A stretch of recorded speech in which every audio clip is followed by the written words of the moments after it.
ನಮಸ್ಕಾರ. ನಮ್ಮ ನೆಚ್ಚಿನ ಚನ್ನಪಟ್ಟಣ ತಾಲೂಕಿನ ಮುಖಂಡರುಗಳೇ ಹಾಗೂ ಕಾರ್ಯಕರ್ತ ಬಂಧುಗಳೇ, ನಾಳೆ ಅಂದರೆ 18-12-2024 ನಮ್ಮ ನೆಚ್ಚಿನ ನಾಯಕರಾದಂಥ ಡಿ.ಕೆ. ಸುರೇಶಣ್ಣವರ ಹುಟ್ಟುಹಬ್ಬದ ಪ್ರಯುಕ್ತ ನಾವು ವಿಕಲಚೇತನ ಬಂಧುಗಳಿಗೆ ಒಂದು ಫುಡ್ ಕಿಟ್ ಕೊಡುವಂಥ ಕಾರ್ಯಕ್ರಮನ ಹಮ್ಮಿಕೊಂಡಿದ್ದೀವಿ. ಈ ಕಾರ್ಯಕ್ರಮದಲ್ಲಿ ನನ್ನ ಆತ್ಮೀಯ ಮುಖಂಡರುಗಳು ಹಾಗೂ ನನ್ನ ಕಾರ್ಯಕರ್ತ ಬಂಧುಗಳೆಲ್ಲ ಹೆಚ್ಚಿನ ಸಂಖ್ಯೆಯಲ್ಲಿ ಭಾಗವಹಿಸಿ ಈ ಕಾರ್ಯಕ್ರಮವನ್ನು ಯಶಸ್ವಿ ಮಾಡಿಕೊಡ್ಬೇಕು ಅಂತ ಈ ಮೂಲಕ ತಮ್ಮಲ್ಲಿ ಕೋರ್ಕೊಳ್ತೇನೆ. ಸ್ಥಳ ನಮ್ಮ ಕೊಲ್ಲಾಪುರದಮ್ಮ ದೇವಸ್ಥಾನದ ಆವರಣ, ಚನ್ನಪಟ್ಟಣ.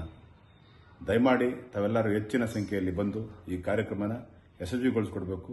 ನಾಳೆ ಸುಮಾರು 11:30 ಗಂಟೆಗೆ ಕೊಲ್ಲಾಪುರದಮ್ಮ ದೇವಸ್ಥಾನದ ಆವರಣದಲ್ಲಿ ದಯಮಾಡಿ ತಾವೆಲ್ಲರೂ ಕೂಡ ಹೆಚ್ಚಿನ ಸಂಖ್ಯೆಯಲ್ಲಿ ಭಾಗವಹಿಸಬೇಕು ಅಂತ ಮತ್ತೊಮ್ಮೆ ತಮ್ಮಲ್ಲಿ ಕಳಕಳಿಯ ಮನವಿ ಮಾಡಿಕೊಳ್ತೇನೆ. ಇಂತಿ ನಿಮ್ಮ ದಿನೇಶ್ ಕುಮಾರ್ ಕೂಡ್ಲೂರು. ನಮಸ್ಕಾರ.